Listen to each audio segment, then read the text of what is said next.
ella termina su vida diciendo: no me arrepiento de haberme entregado al amor, ¿no? Y yo creo que es un resumen precioso de una vida entregada. Pensaba en el título de tu programa, Última Pregunta, ¿no? Y como una respuesta podría ser ese: no me arrepiento de haberme entregado al amor. San Juan de la Cruz tiene una frase muy famosa que dice: a la tarde de la vida te examinarán en el amor.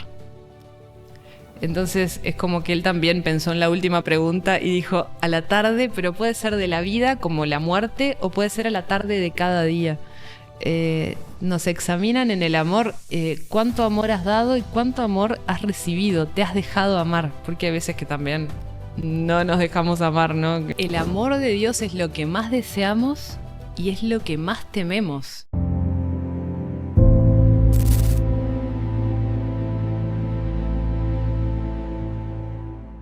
Vivimos en un mundo lleno de ruido, donde el lenguaje natural no es el silencio. Hoy tenemos una invitada especial, Victoria, de las hermanas Carmelitas Descalzas. Además es un episodio especial, ya que ellas son las que están presentes en todos los episodios al final, con las entregas del rosario. Así que bienvenida, Victoria, ¿cómo estás? Muy bien, sí, muchas gracias por invitarnos, por hacernos parte de este espacio, ¿no? Ya lo estábamos haciendo con la oración, pero ahora también se te ocurrió esta entrevista y está muy bueno. Muchas gracias a vos, Victoria. Y bueno, empezamos este viaje, este encuentro, más que nada guiándonos en este sentido de esta barrera que tenemos entre vos y yo acá. Y me gustaría que la gente comprenda, que la gente sepa por qué están estas rejas. Bueno, las rejas son solamente un signo, así como el hábito, es un signo más, ¿no? Que en realidad hoy en la sociedad hablar de rejas es hablar de miedo y de inseguridad, pero las rejas en la vida contemplativa, en la vida que se llamó siempre de clausura, tiene una connotación positiva, en realidad no es algo malo, es una separación que indica que nuestra vida está hacia adentro. Entonces es la separación del mundo y nosotras vivimos hacia adentro, no por miedo, no por inseguridad, sino por opción de vivir en el interior, porque hemos descubierto a alguien que nos habita y le damos toda nuestra atención y nuestra primacía en la vida a eso que nos habita, que sabemos que es el amor de Dios. Me gustaría saber qué significa ser carmelita descalza. Ser carmelita descalza significa entregarse al Señor para vivir la unión plena con Él ya en esta tierra.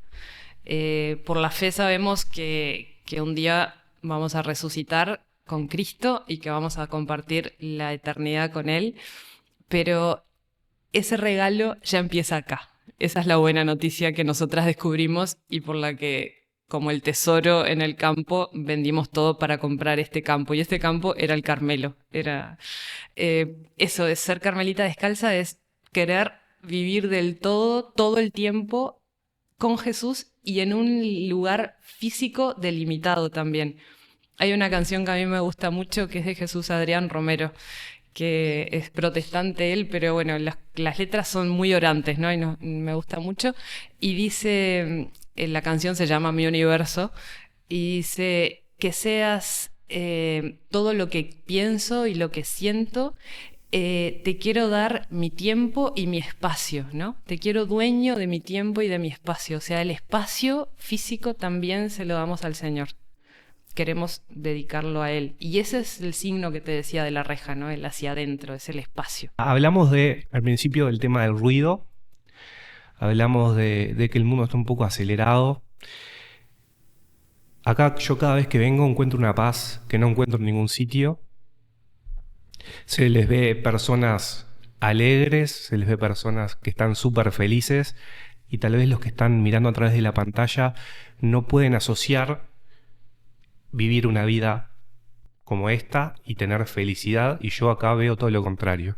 Veo personas felices, veo personas en paz, y me gustaría saber cómo es vivir ese silencio y esa paz desde ese otro lado.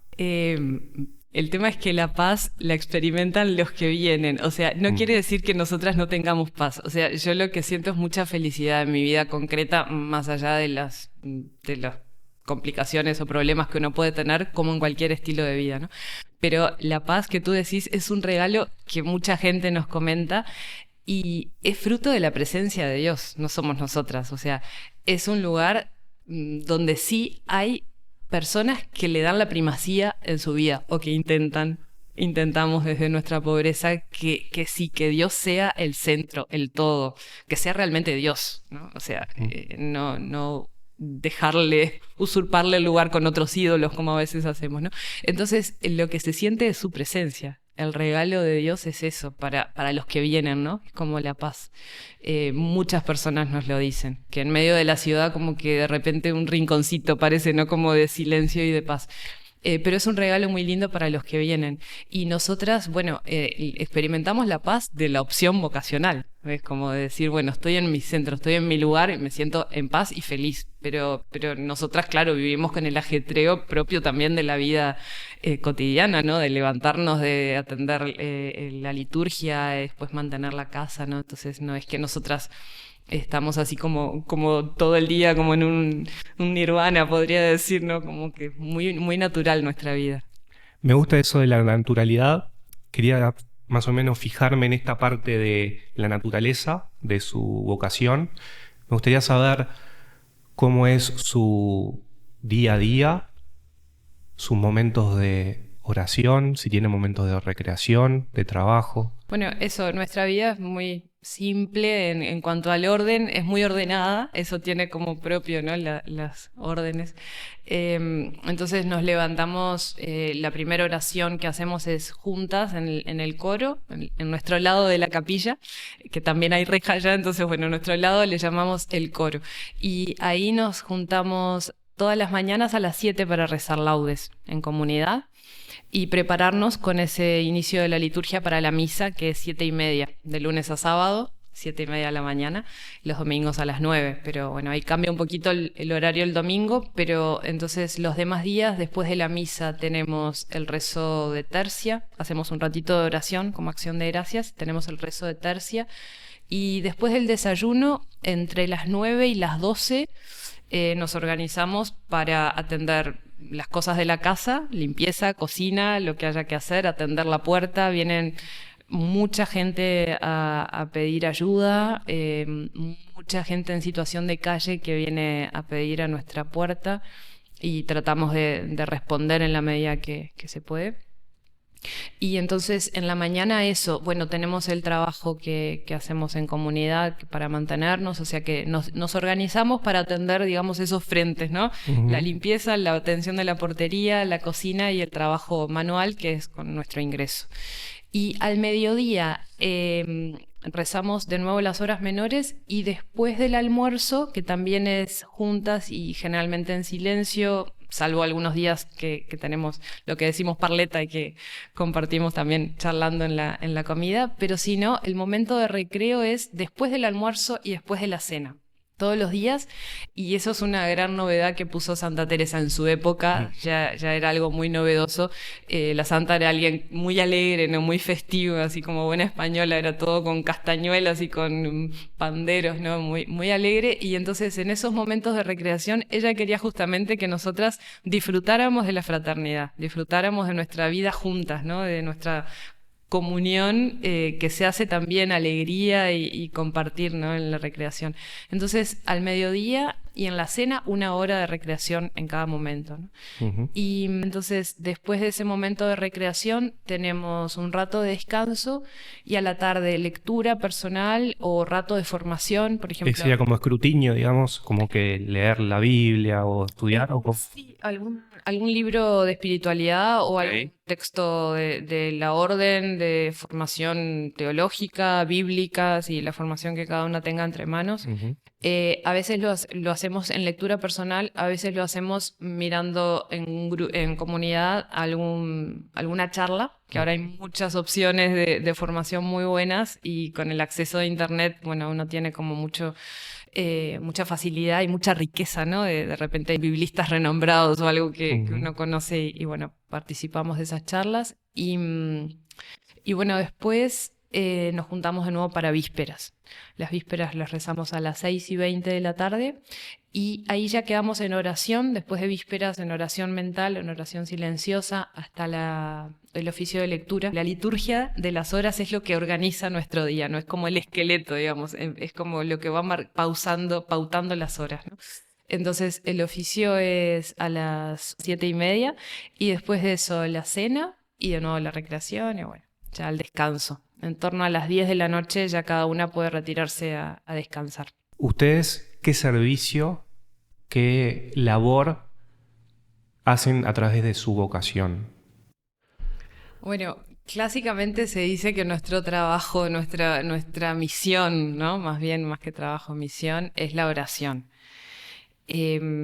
Ese es el motor que tenemos en el corazón, ¿no? O sea, realmente la santa cuando nos soñó, cuando ella hablaba a sus primeras monjas, ya eso les decía, ¿no? Si no estamos para la oración, es como que si en esto no van nuestras fuerzas, nuestras peticiones, si no pedimos por los sacerdotes, ella decía especialmente, ¿no? Por la santificación de los sacerdotes, por la iglesia, pero por todo el mundo, si no pedimos esto y no nos entregamos por esto, no estamos cumpliendo la misión para la que Dios nos llamó, nos dice ella, muy fuerte, ¿no? Muy clara, o sea, sabemos para qué estamos. Somos conscientes y creemos sobre todo que nuestra vida entregada es fecunda en el mundo, ¿no? Yo creo que más que orar en momentos puntuales, porque a veces la gente cuando uno dice nos dedicamos a la oración piensan que nos pasamos en la capilla todo el día, ¿no? Lo que te decía al principio, ser carmelita descalza es vivir esa unión con Dios, pero la unión con Dios en este momento en que estoy hablando contigo, en el momento en que estoy cocinando, en el momento en que estoy atendiendo a una hermana anciana o atendiendo a la puerta, en cada momento el Señor está conmigo, está en mi corazón y vivo unida a Él todo lo que hago, ¿no? Entonces de eso se trata, la oración y la misión va por ahí es fecunda. Me encanta que la gente pueda conocerlas, porque también está ese prejuicio, como no podemos verlas muy seguido, tenemos que venir a un monasterio, hacer alguna peregrinación o lo que sea. Está bueno esto que muestran, porque en realidad lo que yo veo desde afuera, veo una vida que es totalmente contraria a lo que se piensa. Veo una vida que es muy activa. La gente se piensa, como vos decías, que era un tema de orar, rezar, y yo no imaginaba otra cosa que las monjas rezaban y nada más. Sin embargo, tienen una vida mucho más activa que muchísimo seguro de lo que no me están viendo y la que tengo yo seguro. O sea, no se aburren nunca, están con la liturgia de las horas, con esto, con lo otro, haciendo rosario, O sea, es un privilegio también tenerlas acá porque muestra eso, ¿no? La vida espiritual activa que tienen, pero también compaginada con cosas del mundo también. Me gustaría entrar más ahora en lo personal, en el tema vocación. ¿Cómo fue tu descubrimiento sobre tu vocación? Sorprendente, sorpresivo, o sea, no me esperaba que fuera este el regalo de Dios, ¿no?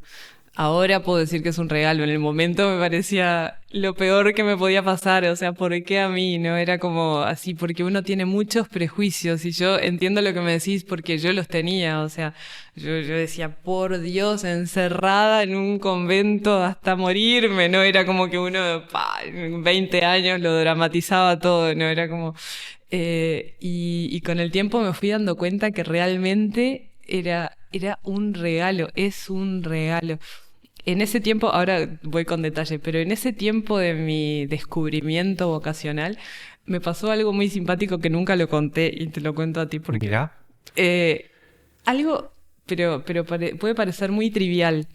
Me encontré un montón de tréboles de 4 hojas. O sea, pero así de la nada, de estar apoyada en un murito en la salida de una panadería, me acuerdo, en Parque del Plata, donde yo veraneaba, y así girarme y entre las plantas ver un trébol y 4 hojas. Y era como, yo digo, el Señor es muy original, el Señor es es un caballero, es muy conquistador el señor. Cuando te quiere, es como, no para hasta que... Y yo digo, me estaba casi que tomando el pelo para decirme, es lo mejor que te podía pasar en la vida. Y yo te juro que lo siento así. Ahora me doy cuenta y digo, qué regalo, qué regalo. Como que entre todo lo normal que podría pasar, que son los de 3 hojas, te dio como algo especial. Sí, pero me pasó, recuerdo en esos meses del año 2002 que yo ya había hecho la experiencia y estaba afuera con mi familia de nuevo, y me pasó como que 2 o 3 por lo menos encontré en esos meses, ¿no? Bueno, cerrando esto que es muy superficial. Pero en un signo, no para mí. No, es un detalle muy lindo. Sí, es como un detalle eso de las delicadezas del amor. Ujú. Para mí el Señor es realmente... tiene unos detalles de amor impresionantes. Bueno, entonces yo estaba, bueno, estudiando en mi vida normal en la facultad, con mi vida de cristiana práctica, pero nada del otro mundo, o sea, misa dominical y de repente algún día entre semana, pero no mucho más. Y empecé a sentir, no puedo contar otra cosa porque es lo que yo sentía. Yo no sentí nada raro. Yo simplemente adentro mío había como una palabra que era más. Y era cuando me ponía un ratito a rezar o a cantar en oración, sentía eso más. Y me empecé a preguntar qué era más. Me acuerdo que le hablé a un sacerdote con el que me confesaba y me dijo, bueno, rezalo, pero como que nadie le daba mucha importancia, ni yo misma, ¿no? Y me empecé a acercar un poco más a la parroquia que me tocaba de mi barrio, pero nada del otro mundo. Y hacia fin de año, eso era el año 2000, hacia fin de año me encuentro con otro sacerdote que me dice, cuando me confieso, le comento esto también, que para mí seguía siendo un dilema. Habían pasado unos cuantos meses y yo como que no le encontraba la vuelta, ¿no? A ese más. Y este sacerdote me dice, ¿y nunca pensaste en ser monja?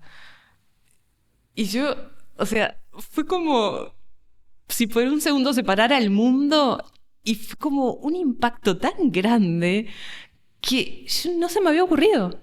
No se me había cruzado por la cabeza, no estaba dentro de mis opciones. O sea, ¿Cuántos años tenías más o menos ahí? Tenía 20 y después cumplí los 21, pero sí, tenía 20, fines del 2000. ¿Y qué pasó por tu cabeza cuando descubriste esta opción? Me enojé muchísimo con el padre. Lo normal. Me indigné, yo dije, pero Viejo. es increíble, o sea, para decirme lo que tengo que hacer con mi vida. Fue como, salí de acá, ¿no? Era como, me enojé. Y me fui, me acuerdo que enojadísima, dije, no vuelvo nunca más con este hombre, no sé qué. Pero claro, pasaba un día y yo seguía pensando en eso. Pasaban 2 días y yo seguía pensando. Y pasó una semana y yo no sé, me iba de la cabeza lo que me había dicho. Era como que estaba adentro, no sé, como algo que me resonaba muy fuerte. Y entonces, me rendí. Dije, yo también soy muy reflexiva y entonces yo sabía que si algo te molesta mucho es porque lo tenés vos. Yo decía eso de los defectos de la gente, ¿no? Ujú. Si algo te molesta mucho en el otro, bueno, mírate primero vos. Y yo dije, si alguien me dice algo que no me importa, me doy vuelta y me olvido. Ujú. Pero esto no me olvidaba. No se me iba. Entonces, dije, acá hay algo, ¿no? Empezamos a escarbar. Y entonces fui con el padre de vuelta, ahí llorando. Él ya está muerto, ¿no? Ya falleció, pero se reía. Años después se reía de que yo volvía, él llorando. Y padre, parece que Dios me llama, le dije. Y bueno, seguí el acompañamiento con él. Y bueno, ahí él me acercó al Carmelo de Florida, donde ingresé, finalmente después de un proceso de discernimiento. Hice primero la experiencia, después, bueno, salí, volví a estar un poco con mi familia como para contrastar, ¿no? Para Ujú. realmente ver cómo era viviendo adentro en clausura y con todo el ritmo de vida de las hermanas. Estuve 2 meses y salí otros 2 meses más o menos afuera. Y bueno, después ya entré definitivamente. ¿Cómo es esa etapa de discernimiento? Es decir, vos descubrís tu vocación o pensás que puede ir por ese lado. Ujú. Tenés un guía espiritual, un sacerdote en este caso. ¿Y cómo es ese proceso? ¿Cómo sigue? Es decir, tenemos por un lado tu vocación, tenemos por otro lado el proceso desde la Iglesia Católica de discernir si es tu vocación. Es un crecimiento juntos, ¿no? Con la persona que te acompaña y con la comunidad. O sea, porque la comunidad es la que también tiene que ir viendo si realmente tenés las condiciones y si es el lugar al que el Señor te está llamando, ¿no? Entonces, sí, ese discernimiento se hace muy en conjunto, muy, muy en diálogo, muy en encuentros periódicos con la comunidad que te está acompañando para ver si es ahí. Sí, en lo concreto, en nuestro estilo de vida, después de la experiencia, uno inicia el postulantado, pero siguen siendo etapas de discernimiento. O sea, uno ya vive dentro del convento, pero siempre está la opción de decir, bueno, estuve adentro, pero después de un tiempo, capaz que me demoró 1 año o 2 años, darme cuenta que no, me parecía que sí, pero no es este lugar, ¿no? Ujú. Sobre todo la clave va a estar en la felicidad que uno siente y con la comunidad, cómo te ve. La integración con la comunidad, nuestra vida, al contrario de lo que se pueda pensar, Ujú. es muy fraterna. La vida fraterna es muy intensa, o sea, tenemos muchas horas de estar juntas, de compartir no solo la oración, sino la mesa, las recreaciones, o sea, los trabajos muchos son, digamos, en equipo, ¿no? O sea, como que tenés Ujú. hay una interrelación muy fuerte, ¿no? En la comunidad. Entonces, eso es un criterio de discernimiento básico. O sea, la integración con la comunidad y cómo va ahí, y bueno, pues la vida de oración, cómo se siente la misma persona, ¿no? Pero hay como mucho diálogo. No quiero dejar pasar este momento, después podemos retomar con esto de este proceso, la toma de hábitos, etcétera. Pero me gustaría enfocarme en esto que vos decís, que viven una vida muy comunitaria. Eh, Veo que hay muchas personas, tanto hombres como mujeres, que por un lado tienen temor a ser sacerdotes y mucho temor también de ser llamada por el Señor a ser monja, a dedicar su vida al Señor. ¿Qué podrías decirles a esas chicas que seguramente están viendo el video y tienen como esa llamada, pero no saben y tienen miedo y como te pasó a vos decir, pa, lloro porque voy a tener toda una vida en un convento y ¿qué le dirías a esa chica de 20, 30, 16, cualquier edad? ¿Qué le dirías? Que no tengan miedo de Jesús, que no tengan miedo, porque el amor de Dios es lo que más deseamos y es lo que más tememos. Es el misterio más grande, es la contradicción más grande del ser humano, porque estamos deseosos de amor, estamos ansiosos, o sea, todo el mundo corre buscando con qué llenar, aunque no sean cosas malas, no te voy a decir de droga, aunque sea haciendo compras o mirando el teléfono o teniendo muchas amistades, uno busca saciar eso. Y el Señor se nos está donando, ¿no? Y si hay una llamada, si hay una inquietud, acercarse sin miedo al Señor y estar en oración profunda y buscar ayuda, buscar mediaciones, un buen acompañante, como tú decías, o una comunidad que me pueda discernir. Nadie va a estirar para una vida que no sea, ¿no? O sea, nosotras somos las primeras interesadas en decir, mira, no es para acá, o ser muy sinceras en eso, ¿no? Porque también si una persona entra y no tiene vocación es muy infeliz y hace muy infelices a Exacto. la comunidad, ¿no? Entonces es como que sin miedo acercarse y darse la oportunidad de experimentar el amor de Dios. Porque en definitiva es eso lo que yo experimenté. O sea, el amor de Dios que me cautivó realmente. Y entonces para mí es darse la chance de conocerlo. Está bueno esto que decís porque pienso que muchas personas también tienen este miedo de, bueno, me van a encerrar. Directamente llego y me van a encerrar. Y es como que eso que decís vos, todo lo contrario. Es una etapa también de si querés encontrarte con Dios y querés ver tu vida desde el lado de ¿para qué me llama Dios? Tener personas como ustedes que tienen mucho discernimiento, como sacerdotes que tienen mucho discernimiento, Claro. que te digan, mirá, Dios te llama a esto o Dios no te llama a esto. Es como un alivio también decir, bueno, Sí.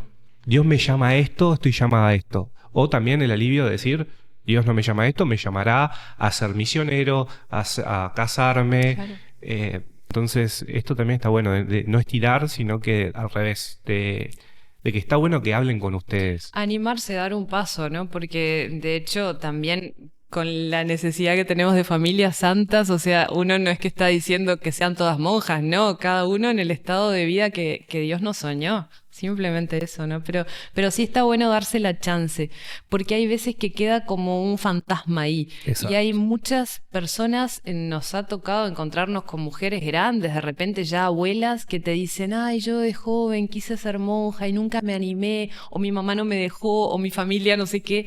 Entonces, y quedan como con eso atragantado, ¿no? Como toda la vida arrastrando una cosa que no, darse la chance es lo mejor. Quiero hacerte una pregunta ahora porque se me vino a la cabeza.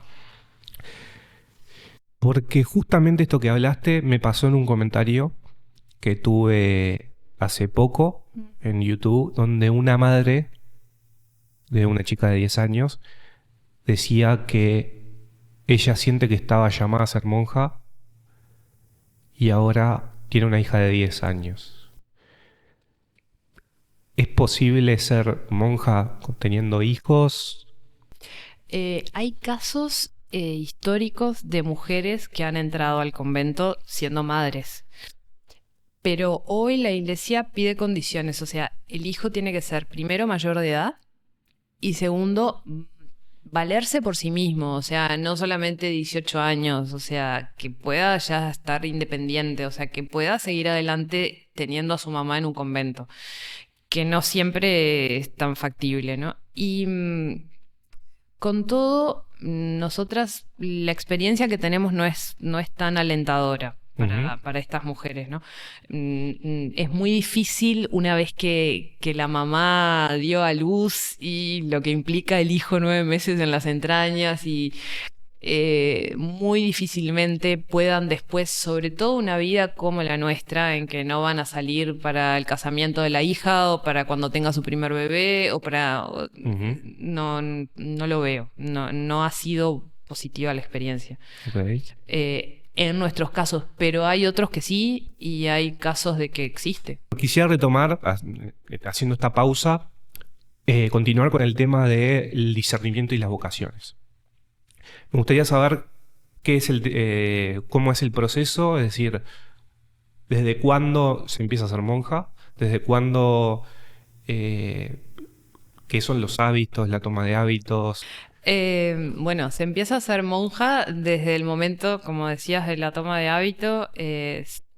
Formalmente, digamos, es el inicio del noviciado. La toma de hábito es simplemente eso. Las etapas anteriores, aspirantado y postulantado, son una preparación para el noviciado.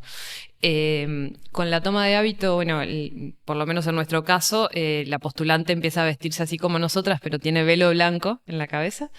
Y el noviciado, yo digo nuestro proceso, la vida activa es distinto, ¿no? Pero nosotras tenemos 2 años de noviciado, al final de los cuales se hacen los primeros votos, la profesión simple le llamamos. Entonces ahí se hace profesión de castidad, pobreza y obediencia, ¿no? Esos son los famosos 3 votos.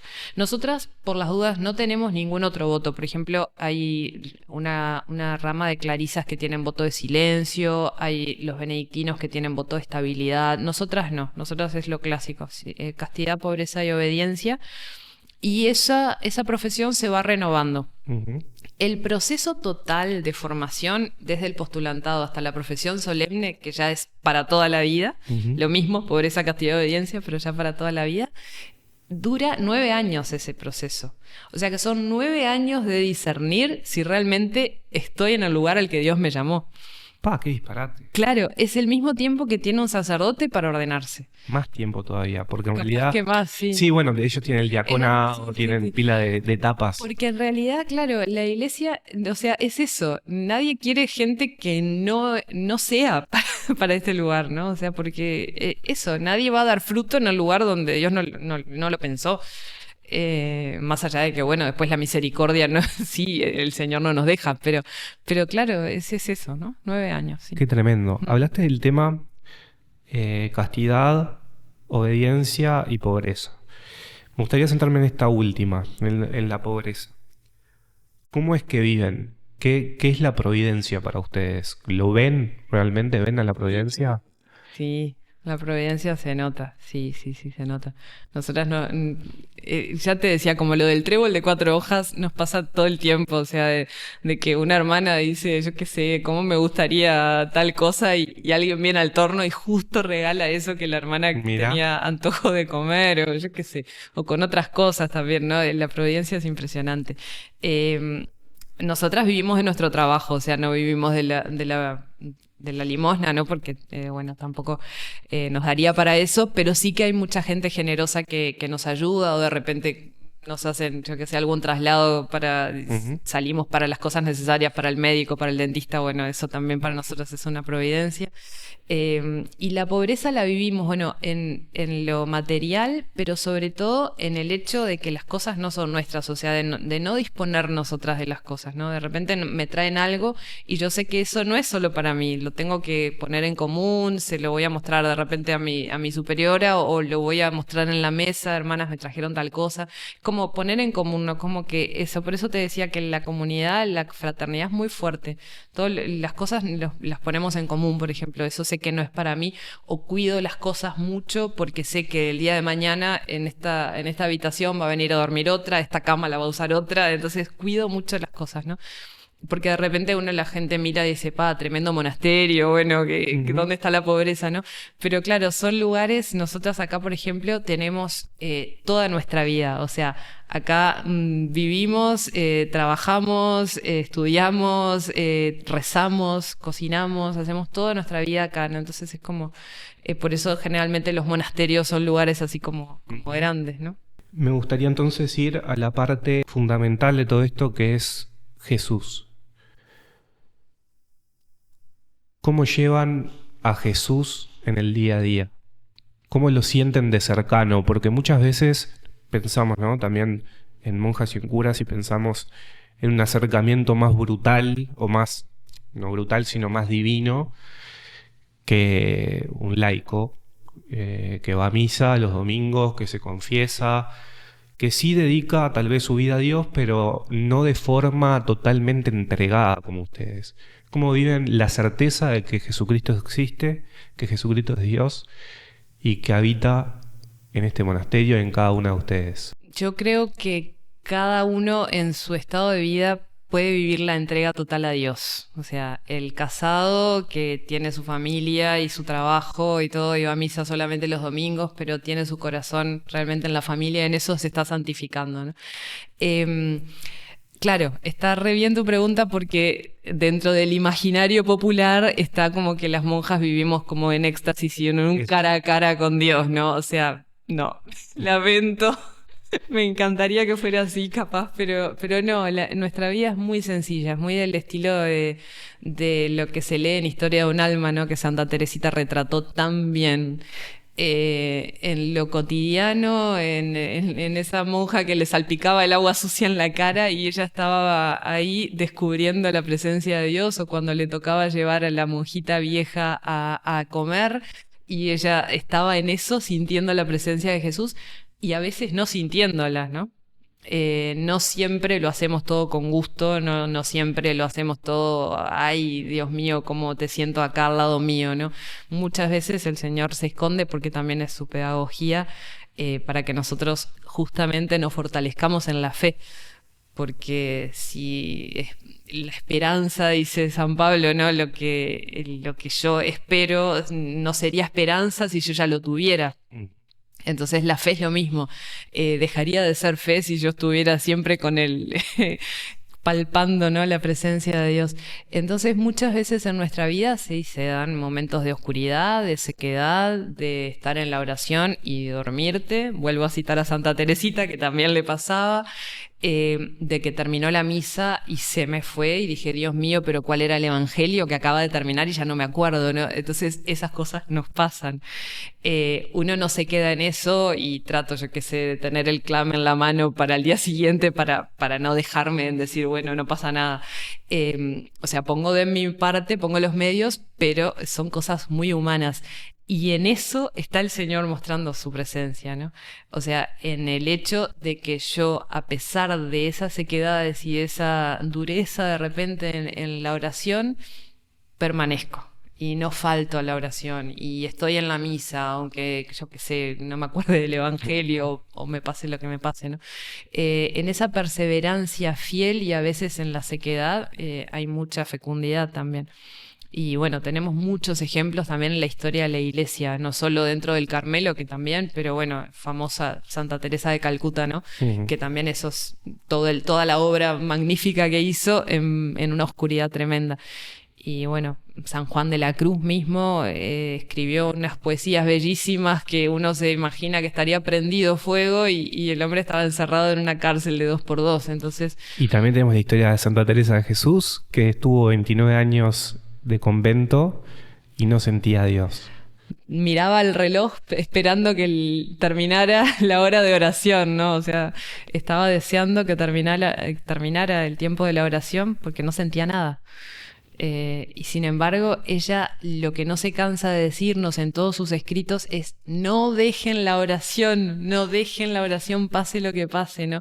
Ella nos invita en camino de perfección, sobre todo, a tener una determinada determinación. Dice, no frenar pase lo que pase, ¿no? Es impresionante la enseñanza que ella saca de su propia experiencia. Vemos también que está presente un símbolo en su en su orden, perdón, que es el escapulario. ¿Qué es el escapulario? El escapulario es lo que se llama un sacramental. Es algo que transmite gracia, ¿no? Entonces lo usamos con devoción porque justamente es un regalo de la Virgen. Hoy estamos celebrando a un fraile carmelita inglés que vivió en el siglo XIII, en los comienzos de la orden. Conserva su nombre porque se le adjudica la aparición de la Virgen del Carmen. El origen de los carmelitas, que está en Tierra Santa por el Monte Carmelo, cuando se traslada a Europa, permanece el nombre como Virgen del Carmen, Nuestra Señora del Monte Carmelo, ¿no? Y la Virgen se le aparece en un momento crítico para la orden. La orden estaba amenazada de que no la iban a aprobar en la iglesia porque ya había muchas órdenes nuevas y estaban amenazados de no aprobar a los carmelitas. Entonces se cree, hay un poco de leyenda mezclado porque no tenemos muchos datos exactos, pero lo que sí se sabe es que a un fraile que se llamaba Simón se le aparece la Virgen y le promete que la orden no va a desaparecer y que en prenda de su protección le va a dar su propio hábito. ¿Qué es el escapulario? Es esta tela que nosotros tenemos acá encima, que la Virgen en las estampitas, en las imágenes que se le hace de San Simón, está con este gesto, ¿no? Entregándole el escapulario a Simón y le invita a vestirse como ella. Esta era una prenda para nosotros, ahora pasó a ser famoso por la Virgen, pero era una prenda muy común en el medioevo. En el medioevo era la prenda que usaban como un delantal los que vivían bajo un señor feudal. Y lo usaban de un color particular según el color de las banderas, del escudo de la casa a la que pertenecían, ¿no? Entonces hay muchas películas ambientadas en la Edad Media en que se ponen el color del señor feudal y usaban esta tela encima que era como un mandil, le llamaban, ¿no? Servía de delantal para recoger la cosecha o para lo que fuera, ¿no? Entonces, al darnos la Virgen su ropa, su delantal, nos está hablando de dos cosas, o sea, nos está invitando a ser servidores y nos está diciendo que seamos servidores como ella. O sea, nos invita y es un gesto muy materno, ¿no? O sea, la mamá que viste al hijo como con ternura y como ella se viste, ¿no? Es un gesto de mucha cercanía, de mucho cariño de la Virgen. Bueno, de hecho, el Carmelo nace de las entrañas de María y sigue gestándose cada día, ¿no? Muy mariano, ¿no? Con la Virgen latiendo muy, muy en lo hondo. Entonces el escapulario, lo que se conoce actualmente es un pedacito de tela con una imagencita de la Virgen del Carmen, generalmente del otro lado se le pone al Sagrado Corazón o una imagen del Señor. Y entonces se usa adelante, tiene unas cuerditas, se usa en el pecho y en la espalda, adelante y atrás, pero es abreviado esto, ¿no? Es como en chiquito lo que los carmelitas, frailes y monjas usamos en tamaño normal, ¿no? Y bueno, implica eso. básicamente después también la gente cuando quiere imponerse el escapulario no es que se empieza a usar así nomás como un rosario que yo me lo pongo en el cuello.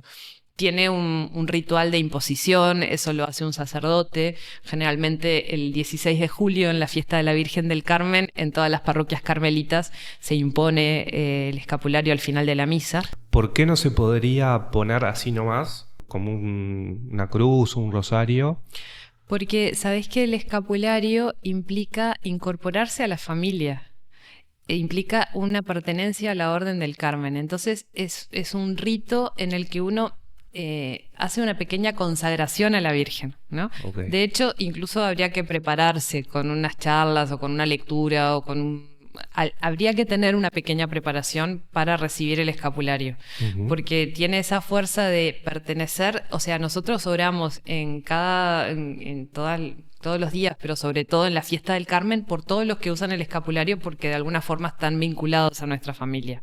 Qué interesante. Son carmelitas también, por usar el escapulario. Y entonces implica un rito porque hay una cierta consagración.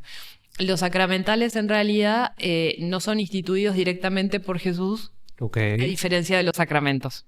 En los 7 sacramentos que la Iglesia considera que fueron instituidos directamente por el Señor, ¿no? Entonces los sacramentales en realidad son signos de que transmiten la gracia, pero no son sacramentos, ¿no? Ok.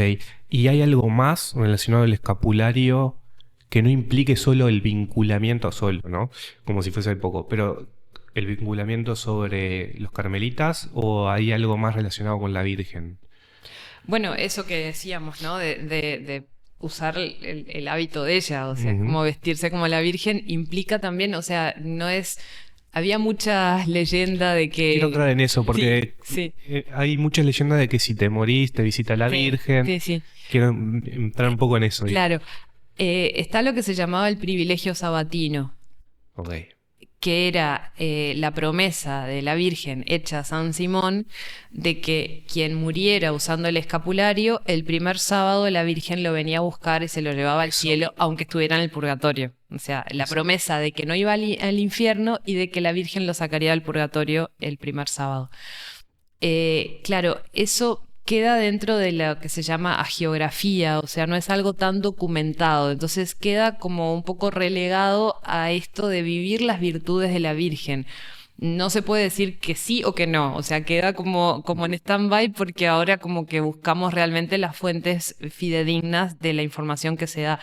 Pero lo que sí sabemos es que el que usa el escapulario tiene que tener conciencia de ser fiel con su vida a las virtudes de la Virgen, o sea, es usarlo como hijos de María, ¿no?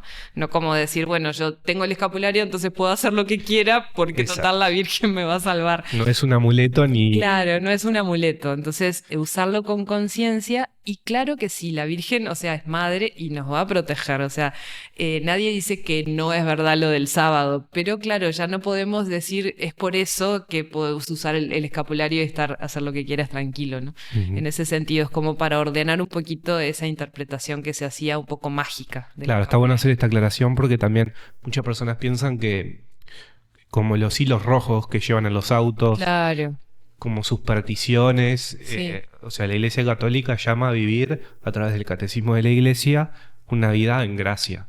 Exacto. El escapulario es esa vinculación, como vos dijiste, y no quedarnos en eso de que me pongo el escapulario solo porque me viene a visitar la Virgen. Sí, o es la protección y entonces como una magia, ¿no? Es verdad que la Virgen siempre nos va a cuidar porque somos sus hijos, pero de repente hay veces que el cuidado es dejarme llegar hasta el fondo para darme cuenta de cuánto necesito a Dios, ¿no? Entonces la pedagogía a veces no es la que nosotros esperamos. ¿Qué es lo más importante que destacarías de llevar una vida consagrada? El vínculo, la relación con Dios. La oración para mí es eso. La oración es vínculo con Dios, vínculo profundo con Él. Es relación con Dios y es relación con mis hermanas también. O sea, yo también estoy en oración cuando estoy hablando con una hermana o cuidando a una de las hermanas mayores, ¿no? También estoy en oración ahí. Para mí eso es oración también. Para mí eso es lo más importante. Porque, bueno, yo no me considero, no me puedo pensar sin Dios, no puedo entender mi vida sin Él. Entonces, es algo radicalmente necesario, el vínculo con Él. Y uno termina dándose cuenta de que todo el día terminás en un gran diálogo con Él, ¿no? Y terminás el día también siempre como en esa relación. No, creo que eso sería como lo esencial. Y para los que nos están escuchando, que tal vez sean jóvenes, tal vez estén casados, tal vez tengan una vocación sacerdotal, una vocación consagrada, ¿qué sería para ustedes lo más importante que tiene que vivir un cristiano en el día a día? Y eso mismo, porque no podemos decirnos cristianos si no conocemos a Cristo. O sea, Ujú. viene el nombre, ¿no? Realmente estar en comunión con Él y en comunión de corazón, o sea, no cumpliendo, porque hay veces que parece que somos cristianos porque vamos a los domingos a misa y como que si fuera una lista de cosas que tengo que hacer y un tic más es el domingo, la misa, ¿no? Entonces, eso, como esa relación que me cambia, ¿no? Dejarme tocar por el Señor, porque si realmente es mi amigo, yo le voy a dejar, como la santa decía, que era un trato de amistad en la oración, yo le voy a dejar a mi amigo que me diga en qué no estoy actuando bien. Y también que me diga qué bien, cómo te salió esto, ¿no? O sea, bien, vamos por buen camino, ¿no? Esa relación de intimidad con el Señor creo que es necesaria para todo cristiano en cualquier estado de vida. Porque no hay familia que se sostenga sin Dios en medio, no hay matrimonio, no hay, o sea, yo no me puedo explicar un cristiano que no tenga intimidad con Dios. ¿Qué le puedes recomendar a esas personas que les cuesta rezar? Tal vez tienen algún consejo, alguna recomendación, algún secretito que ustedes, como rezan todos los días la liturgia de las horas y esto tal vez de no dejar el rosario para la noche y dormirte, o qué pequeños consejos nos podrían dar para aquellos que nos cuesta rezar. ¿Conocés la palabra jaculatorias? No. Bueno, la palabra jaculatoria viene de la palabra flecha. Son como flechas que se lanzan al corazón de Dios. Era como, hay en la tradición de la iglesia pequeñas oraciones que se basan sobre todo en un librito que es el del peregrino ruso, Ujú. muy famoso, y que es la oración de Jesús, se llama, ¿no? Tradicionalmente es Jesús, Hijo de Dios, ten piedad de mí. Esa es tradicionalmente la oración del corazón. ¿Por qué te digo esto? Porque de repente para la vida cotidiana sirve el estar repitiendo interiormente una jaculatoria, una pequeña oración, algo cortito, ¿no? De hecho, hablabas del rosario y el rosario es una oración inspirada en esta oración de los monjes orientales. Mira. El rosario es una repetición de Ave Marías que a alguno nos puede parecer, ay, qué aburrimiento decir siempre lo mismo, y sin embargo lo que está haciendo es que mi corazón ore al ritmo de mi respiración, o sea, yo termino orando interiormente Ave María sin darme cuenta, ¿no? Y te voy a contar una anécdota acá de las hermanas mayores. Tenemos dos que son un tesoro, que tienen 93 años. Y a mí me fascina porque de repente vos las ves pasar y están caminando con su andador, con el rosario en la mano y Santa María, Madre de Dios, no. Y van caminando por donde van, están con la oración del rosario en la mano. Son pequeñas formas de mantenernos en presencia de Dios. Las jaculatorias son un ejercicio muy lindo, o sea, y la santa decía algo, ¿no? Para la oración, acostumbrarse. Ella lo repite por 2 veces, acostumbrarse a estar en presencia de Dios y no. Claro, el tema es que ahora hay como una moda de que todo tiene que ser rápido y con flash y con cámara y con luces y con imagen, ¿no? Entonces, eso es un poquito lo contrario de lo que es la oración, porque claro, a veces estar con los ojos cerrados, y sin embargo yo creo que es una necesidad muy grande justamente porque en nuestra época hay tan poco silencio, como decías, y hay tan poca interioridad.